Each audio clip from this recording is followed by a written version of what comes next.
I'm so delighted to say we are now joined by this man. When you... Robertson follows it in and finishes beautifully.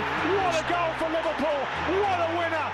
And Andy Robertson may well just have won this game for Liverpool. Rob was Robert, and I thought he benefited from that today. It was a top performance. We all, and I said this before, we all remember the clip where he started to press from left full-back, ended up at the right wing and went again. Andy Robertson gets his moment.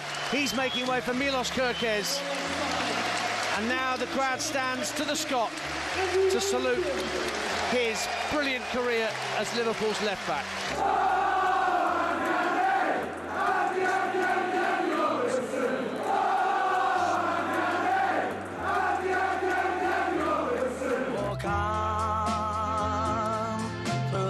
Delighted to say, joining us now is a man who won 8 major trophies with Liverpool and he's Scotland's captain heading into a World Cup. Mr. Andy Robertson is joining us this morning. Good morning, Andy. Morning, Andy. How are you? Good morning, guys. How are we? Yeah. We're doing really well, Andy. The first thing I've got to say, I've got to get my cards out on the table immediately. I've been trying to get on for years. Laura comes back for one day and you're on the show. This is a major custard pie for me, pal. I'm wiping the custard from my face as we speak this morning. How are you? I'm good. It's the duo that does it. But Ali, I don't agree with you. I'm up in Scotland now and it's absolutely scorching up here today. So, is it really? Are you golfing then? Aye, the weather's brilliant up here, eh? Look, see, same kind of sun as we were talking about in Budapest, definitely isn't it? the same one. Andy, let's just start with, when we were all speaking about this in the office this morning, we were like, Andy Robertson and Liverpool and the memories that brings up and the incredible teams that you've been part of over those years and Jurgen Klopp, all that history. Oh my goodness, just sum up, now that you're at the end of your Liverpool career, how it has been, how emotional has this been for you? Yeah, it's been a difficult couple of weeks, but I also try to enjoy every minute of it. I think people are fed up of seeing my face and seeing interviews of me doing farewell stuff, so I'm glad this one's radio. But yeah, look, it's been an unbelievable 9-year journey. The farewell on Sunday was, really emotional for me and my family. But yeah, I suppose now my full focus is on Scotland. You know what life in a footballer's like, and you just kind of move on. And now I've got a massive tournament coming up with your country, and we've got a game tomorrow to prepare for that, and you just kind of have to move on with the times.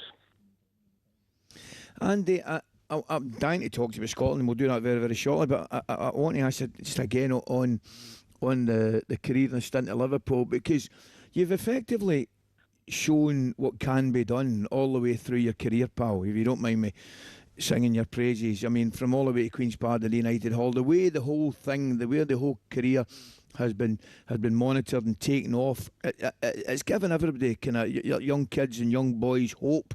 And then I was watching you with your farewell, and even at the mural at Liverpool, which was absolutely fantastic. It was difficult not to get emotional, but when you look back, and I know this is not the end of your career, I get that, but you must look back with enormous pride at what's happened so far. Yeah, that's been the good thing, Ali. Like I've been able to reflect on a lot of things the last couple of weeks because the time's allowed me to, and I thought it was the right time to reflect. I don't think us footballers are very good at looking back at times. We always kind of look forward. So I think I've been able to look at my whole journey. Where I've came. I've always had to try and prove people wrong, and that will always continue. As my career keeps on going, that's always been my attitude. There's always people to prove wrong, and I think that's always stood me in good stead for whatever I've had to do, whether that's for my country, whether that's for Queen's Park, Dundee United, Hull, or Liverpool. And I think when certain things happen, like a Euro and things like that, I think that's the kind of pinch yourself moments, and you realise that you've done pretty good things. And I'm very proud of my career so far, but hopefully there's still a lot more to achieve. Yeah, absolutely. Andy, can I take you back to, because I honestly think this was probably one of my favourite Liverpool sides ever. Mane, Salah, Firmino, Henderson, Fabinho, Wijnaldum. You guys, that back four, you just picked yourself really. Robbo, Matip, Virgil van Dijk, Trent, and Alisson. It will forever be one of my favourite Liverpool sides, I think, just because there was so much character in it, but also you guys were just so good. What was it like having that connection that you had with your team? yeah, look, that was, I think, I've spoke about it, quite a few times, but it's like that was the best time because, we were all kind of climbing the mountain together as such. None of us were the best player in the league. None of us were the best in our position. None of us were, we certainly weren't the best team. And I just think every day you just started seeing it slowly but surely piece all together. And then we climbed to the very top. Obviously, Virgil won Player of the Season, Mo won Player of the Season, Jordan Henderson won Player of the Season. All these lads did. People were, quoted as the best in their position and things like that. And I think that team just kept on growing and growing. And when you're winning Premier Leagues, when you're in Champions League finals and winning Champions League finals, it's a really special time and a special journey. And I think that was the time when you just seen us all having so much fun, but there was such a determination within everyone's faces to just be the best they could every single day. And I think that's why we got to where we got to. I think, Andy, one of the great things you touched on as well, you obviously time to reflect, which is great, but not a lot of time to reflect because we've got the World Cup to look forward to, mate. And the night at Hampden was just absolutely ridiculous. Absolutely ridiculous. I mean, Lawrence Shankland didn't even get a mention for his tap-in. He doesn't even get a mention in dispatches. That game itself, I mean, we're lucky to be involved at Hampden on a few occasions, but that game, Andy, was remarkable. And obviously, you just look, you've got a great set of lads, great group of players. Stevie's done remarkably well getting the boys to the Euros, but now the World Cup, and it's been well documented, mate. Not been there since '98 France. You must be champing at the bit. Yeah, look, we can't wait. Obviously after Sunday's game, I think I got 2 days off, and then we were into camp.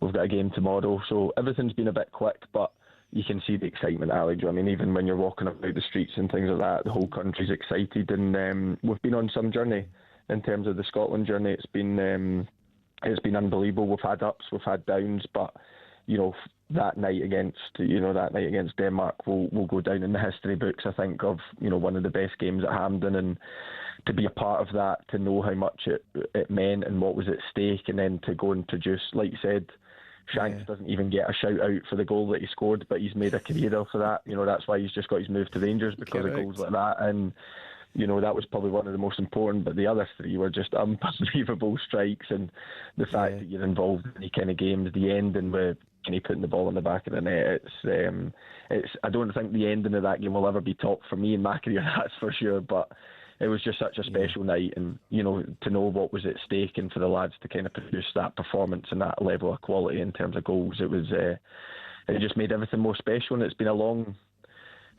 7 months waiting for this moment now. So hopefully, obviously we go over to America on Sunday, and then the preparations really begin. Gosh. What about your boss, Steve Clarke? He's signed a contract now till 2030, and you played under some brilliant managers. What's it like with Steve, and how much has he earned that contract?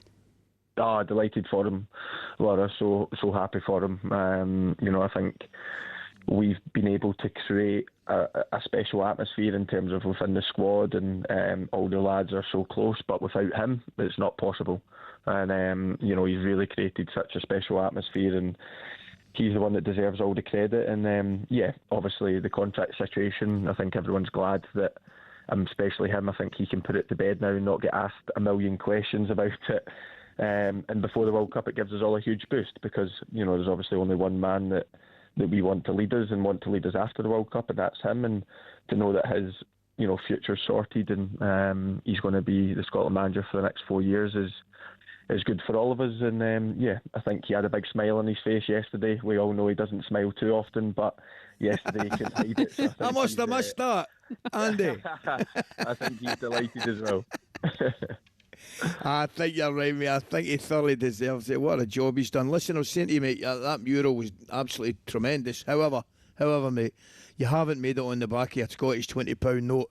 McTominay's on the back of a £20 note. Now, we're not around for spending a lot of money, but they put him in the back of a £20 note, mate. What's your views on? It's because of his glow up, isn't it? That's what it is. The glow up. It's incredible, I think he deserved to be on the fiver, to be honest. But the fact that he got the 20, fair enough to him. But look, These things are just, everyone's done a lot, but McTominay, on a 20 quid note, I'm sure people will be trying to get one, but I'm not sure I'll be one of them. Andy, the question on everyone's lips at the moment is, because you've done this before with James Milner, is actually about your favourite biscuit. That's the one that's really on everyone's lips, isn't it? We were just talking about that a minute ago. Did you actually say that your favourite biscuit was a jammy Dodger? You've not let yourself down an awful lot in your career, Andy. But a jammy Dodger, come on. No, my favourite was a custard cream. Always was. But I don't mind a jammy Dodger when I was younger. But custard cream was always my number one. But do you take them apart? Do you take the custard cream apart? Do you eat the cream first and then eat the biscuit separately? No. All in one. All together. Just me. Andy, what about a Tunnock's tea cake or a Tunnock's caramel log? I know, but Ali, I'm down south. I can't get many of them. Fair enough. Yep. Once I'm back up in Scotland, then it's it's a no-brainer. Yeah. Do you dunk them as well? Oh, see, I'm not a tea or coffee drinker. I know you two will be, disgraced at that as well. But so I don't drink hot drinks. I've got quite a simple method: no cold food and no hot drinks. So that's wow. Yeah, I don't like cold food. I quite enjoy that. I'm taking a note of that. So I just stick to that. Honestly, I never even drank coffee until I started on The Breakfast Show all those years ago, because I needed something. I was absolutely desperate for some energy that early in the morning. Andy, before we let you go, obviously, look, we're not going to ask you about your future. The only thing that I'd like to know is how emotional it's going to be wherever you go to, potentially returning to Anfield on the other side. Yeah, look, obviously, my future will kind of take care of itself. I think, I think obviously this week is obviously been an emotional week, but it's important that now, I kind of draw a line under Liverpool, and, probably more importantly, Liverpool draw a line under me. I think I won't be getting posted on their Instagram and that anywhere near as much as I have been this week, that's for sure. But yeah, look, obviously, I know that I've got a massive summer coming up. I've got a massive World Cup coming up, and that's my full focus on Scotland, and my future will take care of itself. I don't go into anything half-hearted. I go into everything with absolute 100%, and that's not going to change in my career. And wherever that will be, will be sorted. And obviously look forward to just what's ahead of me in the next 4 weeks, because representing your country at a World Cup is going to take enough emotion and enough feelings and enough everything that goes along with it, and I think I need to focus on that. And then I'll definitely need a break. I'll definitely need a holiday to switch off and some family time, and then whatever's next I'll go into with absolute 100% and try and be as successful as I can be. Andy, I was just going to say to you, mate, I mean, the quick one on the World Cup, I mean, everybody's clearly, I think personally we've got a great chance of qualifying. It's never been done before, mate. I mean, we've had some really good teams. You go back to Kenny, you go back to Billy Bremner, Joe Jordan, Dennis Law. We've had some great teams, but we've never managed to get out the group. What an achievement it would be, lads, for you boys to do it. And honestly, I've got a great feeling about it, mate. Yeah, I appreciate that, Ali. That's the dream, that's the goal. Obviously to get to the World Cup is just a dream come true for all of us, but we also want to go over there and compete, and we want to go and try and make even more history. We know no Scotland team's ever been out the group stage, and that has to be our aim, and that is our full aim. And if we achieve that, then these lads will go down in history. They're already into the history books, but then we are one of one, and that has to be the motivation. And once we get over there, that's exactly what we'll be working towards. Brilliant, Paul. Andy, we're going to let you go. Thank you so much for spending so much time speaking with us on breakfast. You've made our morning. You've probably made our year, let's be honest. Andy, you've done us proud, pal, and I know you'll continue to do that. Best of luck to you and the boys. I'll hopefully see you over there. Thank you so much, guys. Thank you. I'll speak to you later on.